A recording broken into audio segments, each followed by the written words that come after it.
Buongiorno, siamo qua per la conferenza stampa di un nostro film, l'altro dei nostri film in concorso, Waiting for the Barbarians. E prima di cominciare vi presento gli ospiti al tavolo partendo dalla mia destra, dalla destra in fondo. Ghana per second.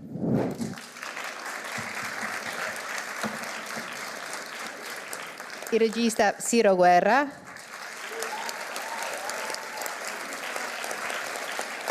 Johnny Depp e Mark Rylance.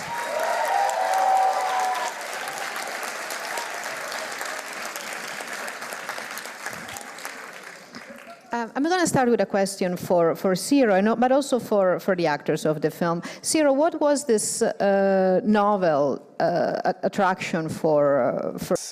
When I first read the novel by Mr. J.M. Coetzee, I found a very powerful allegory of the way, when I read the adaptation that was done by Mr. Coetzee himself, I was very surprised by how profound it was and how he went to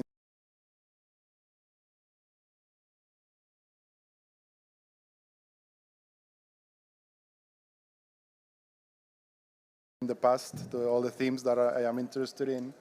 And it was, at the beginning, it was like an allegory from a long, and this from a land far away and a distant time. And during the process of making the film, that started feeling less and less like an allegory, and with the developments that happened in the world, it felt more and more like the present day. And now that we are releasing it, it's this story that started like an allegory. It feels very much like a story about today and here. Want to add something, Johnny and Mark and Ghana? Did it work? It worked. Yeah. I mean, I agree exactly with Ciro, because I suppose that was the shocking thing. Well, not the shocking thing, but the thing that for me was the thing that kept kind of, it was the beacon that stayed there. And it felt, and that was basically that it felt all too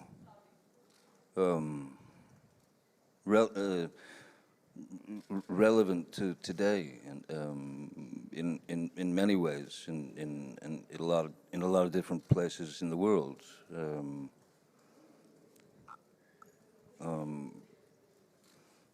Who decides, you know, how power gets to become power, and then who decides who follows in that, or who's disposable or unnecessary, and those decisions are made by those people at the top. But Mark has a kind of, Mark said something very brilliant earlier that I can't say, so I'll let him say it. I can't remember. Well, it was brilliant, I'll tell you that. So I'll let him say it. I can't remember. Well, it was brilliant, I'll tell you that. I think Ciro expressed it very well. I'm happy with what Ciro said. Okay, there's a question there. I'm happy with what Mark and Ciro said. I'm happy with everything except what I said. John Bleak. Sorry, irreverence, it peeks out. Can you hear me? No. Is it working? It's working, yeah? Okay, sorry. John Bleasdale, CineView. I'd just like to ask about the ending of the film. Oh, that's better. The ending of the film, which is different to the ending of the novel, where, for anybody who doesn't know, spoiler, the barbarians don't show up at the end of the novel. So I wanted to know, was that change because 1980 is different from 2019 and the barbarians are actually coming? And also, in the original poem the novel was taken from, the poem mentions the function of the barbarians. We thought they would actually coming. And also, in the original poem the novel was taken from, the poem mentions the function of the barbarians. We thought they would have some kind of function. what function do you feel Barbarians, fictional or fake news or whatever, have today? Thank you. Yes, 2019 is very different from 1980. And what you see at the end of the film is just complete uncertainty. Who is coming? You don't know. And the film, it's a different. It takes a different stand from the novel in many ways, because the only way to bring a novel to the screen, I think, is to betray it in some way. And Mr. Coetzee was the first one to betray it during the process of screenwriting, and because it has to find its own language for contemporary, for the now, for the here and now, but also for the language of cinema. And we know that going back to Kabafi's poem, the barbarians are something that power needs. They need someone we can fear, someone we can hate. So when we point the finger at other people, even when we point the finger to our own government, sometimes what we are doing is magnifying that speech of hate, and the novel is really profound in how how easy it is to point the finger at the other, and how hard it is to point it at yourself, how hard it is to discover that you can be complicit with that, and how difficult and shocking it is to find that your own speech can also be full of hate.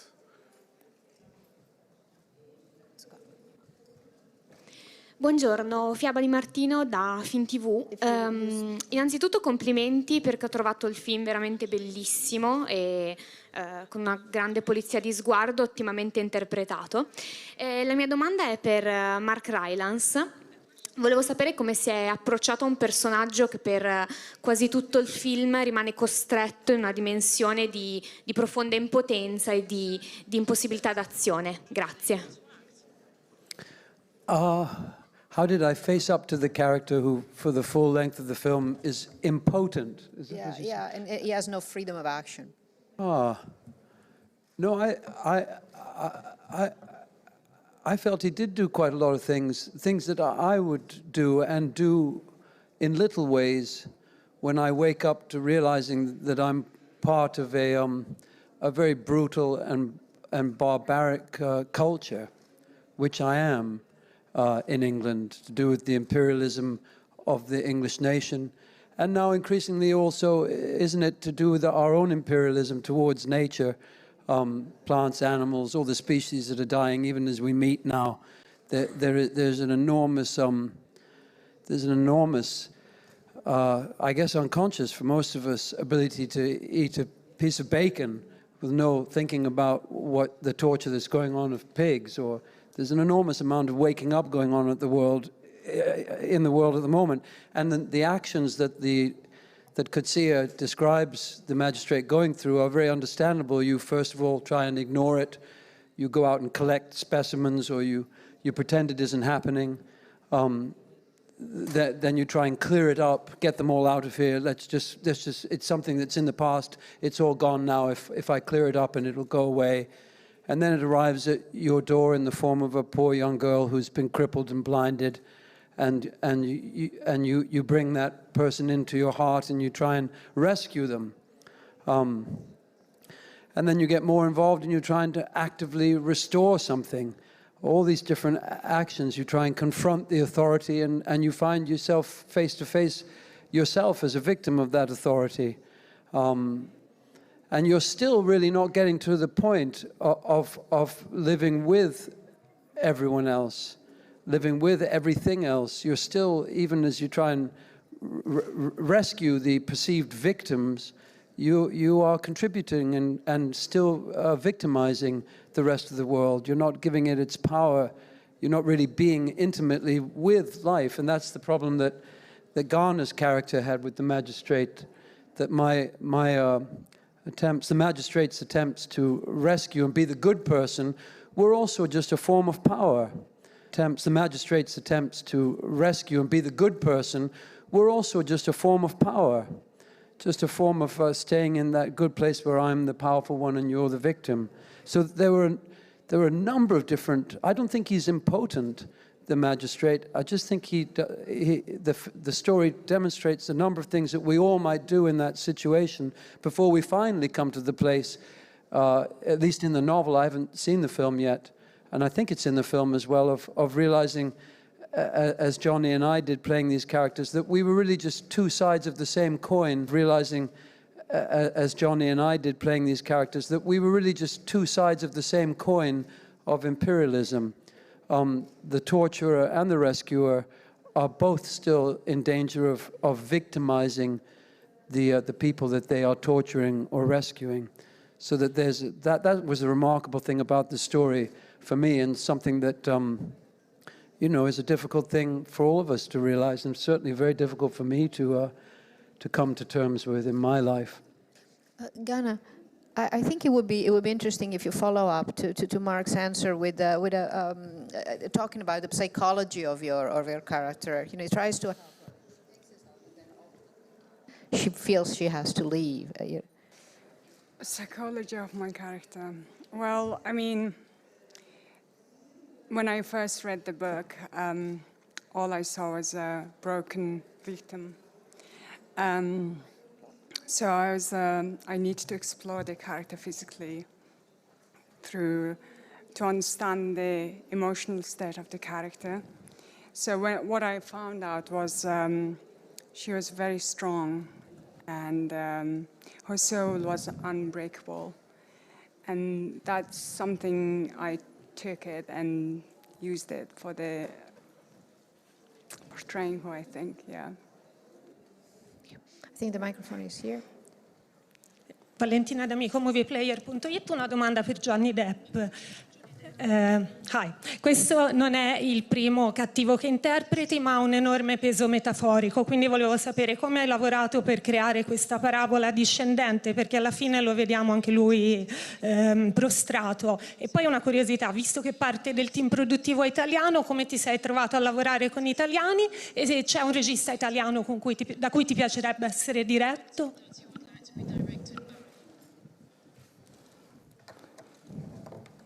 That's a lot to remember. And what was the first part? You know, this is not the first bad guy, yeah, that you do, but how is it different from the others? I mean, I find the most interesting thing about bad guys throughout history, or what we call bad guys, are those people don't wake up in the morning and you know, swear to, while they're shaving, and swear to themselves, I'm going to be the meanest, worst human being. I'm going to cause as much havoc as possible. No, the opportunity to play Colonel Joel was, for me, he seemed very different to me than a bad guy. That would have, it felt like that would have been very easy. But if you think about if you try to think about how is a man like that built? How are they turned? How do they arrive at that place of? Well, is it really to be without emotion? Is it sociopathy, psychopathy? Is it this? Is there somewhere in that guy, in that man who harbors a broken child down there, and who's been hammered into a shape that his perhaps his father, his mother, whoever in his upbringing. So old Joel is, to me, is a series of very strong protective walls that he's built to ward off feeling, to escape feeling, and to escape feeling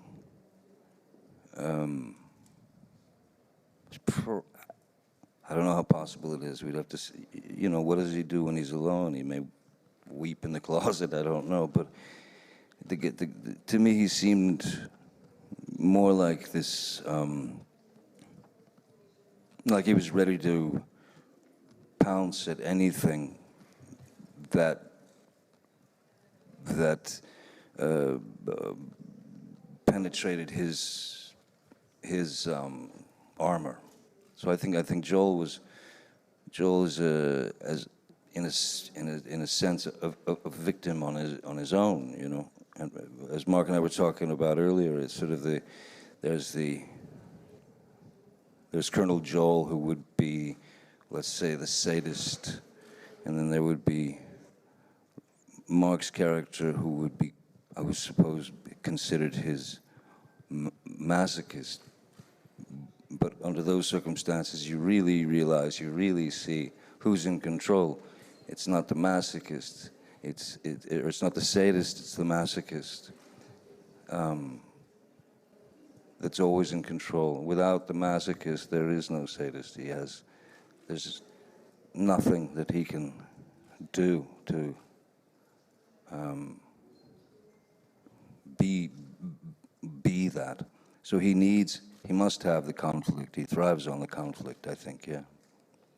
And working in Italy has always been an incredible experience.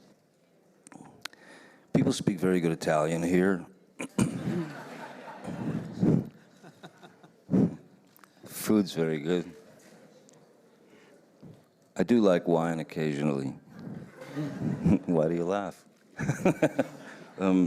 No.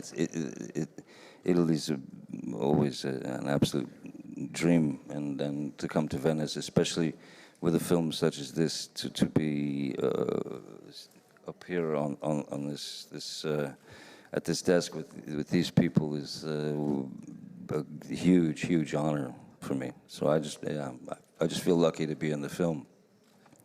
Cost me a lot of money. I had to pay them, but they didn't cut me out. Well, maybe they did. I haven't seen it. Thank you. Hi, I'm Joyce from Sina. I have a question for Mr. Johnny Depp. Can you speak up a little bit? Okay, here. Was it difficult to act behind those glasses? Because when you don't show your eyes, it's difficult to show your feelings. Thank you. Yeah, but exactly. That was the whole kind of point of those glasses. The glasses kind of, for me, especially when Ciro came up with that shape, you know, that they were threatening. They were very threatening, you know, for a you know.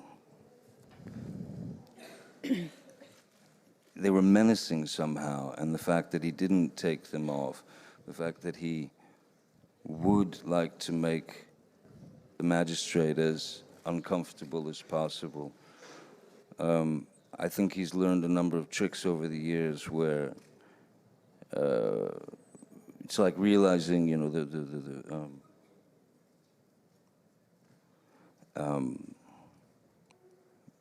stillness and silence and quiet and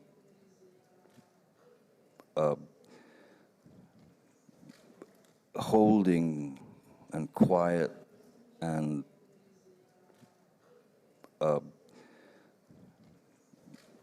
holding your response to a question can be quite disturbing to the person who's on the other side of you. So it was just a question of playing with the levels, I suppose for me, just the levels of maintaining the armor. You know, there was a point in the film where I almost felt like Colonel Joe was starting to feel for the magistrate. And it makes sense because, as Mark said, ultimately, at the end of it all, we really are the same person, just coming in from different angles, but our ultimate, the ultimate act that we're doing, whether it's out of love or to rescue or to be responsible and destroy the the unnecessaries, as it were. In the end, you essentially you end up as the same sort of type of being, you know. What else was I supposed to say? Hello. Hello. Hi. Hi. Sorry, down here on the ground. Did you get to keep them though? That's just a quick follow-up because they're kind of cool. Coetzee lives in Adelaide, hiding away from the world. Can you understand that? Did you have any dealings with him, Johnny? And number two, your daughter has just worked with a lot of Australians, and for once you're at the same festival in a fabulous movie, The King. Have you seen it? And what do you think of being at the same festival with Lily Rose? It's amazing. It's just amazing. The only thing it can do is bring a smile to my face. Lily Rose came here. She came to Venice several times with Vanessa. And I came to Venice several times with Vanessa and I when she was a baby, a child, and yeah, now to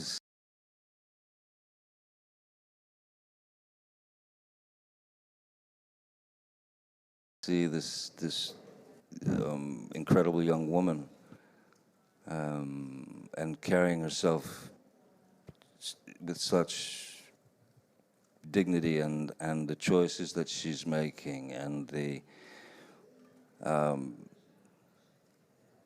yeah, she's she could have done all kinds of those movies where you make big dollars and you get a big fun name or whatever that stuff is, and it was just not. It's not in her. She couldn't.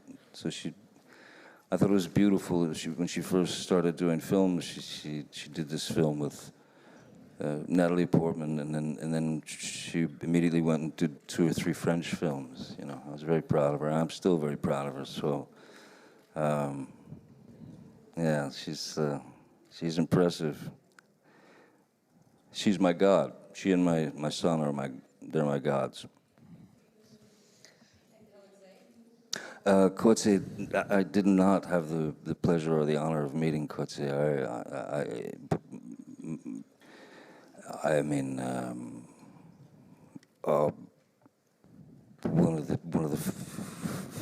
the most intense and riveting books I've read, you know, ever, and he certainly to say that he falls in line with the greats is probably an understatement. Maybe Ciro can follow up a little bit on this, and how did you work with with the writer and on the adaptation, and how present was he, if ever, during the filming? Yes, he was there during pre-production. He joined us for a few weeks in Morocco, and he, of course, his script but he was also very generous and very open to making the script come alive and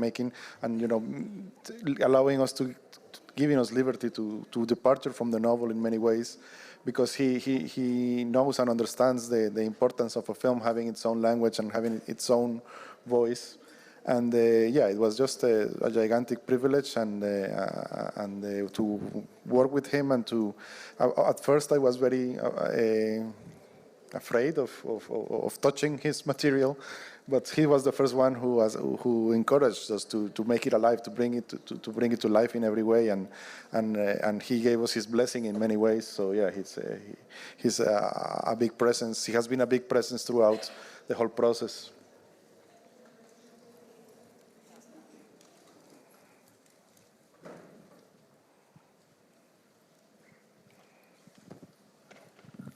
Complimenti, un film straordinario soprattutto per le immagini e ovviamente per le intense interpretazioni. In qualche immagine questo clima di attesa mi rimandava un po' a un libro del secolo scorso di un italiano, Dino Buzzati, che è il deserto dei Tartari. Non so se l'avete letto o avete avuto modo di leggere qualcosa.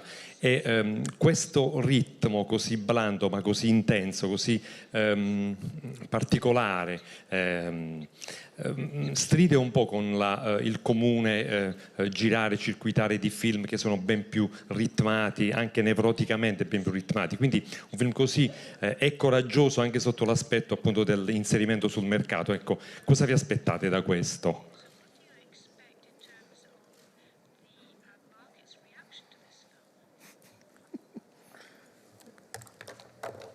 I have personally, I don't think of the market when I'm doing a film. I think what you need to, I see it as a means of expression and a means of art, as a means of storytelling. And storytelling should be a meaning into itself. You know, it has a purpose as of itself.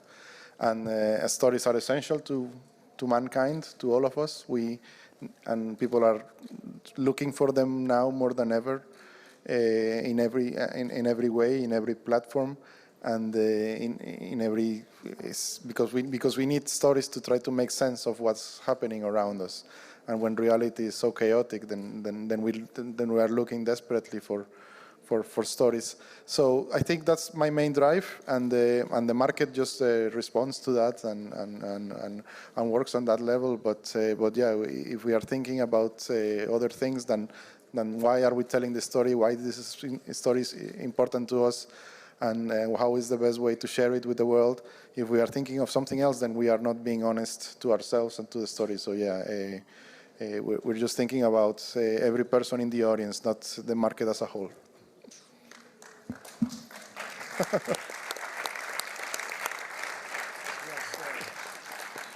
And unfortunately, this is all the time we have for the press conference. And thank you for coming. And thank you for the film. Thank you very much, you guys. Thank you. Thank you so much, sir. Thank you all. That's it.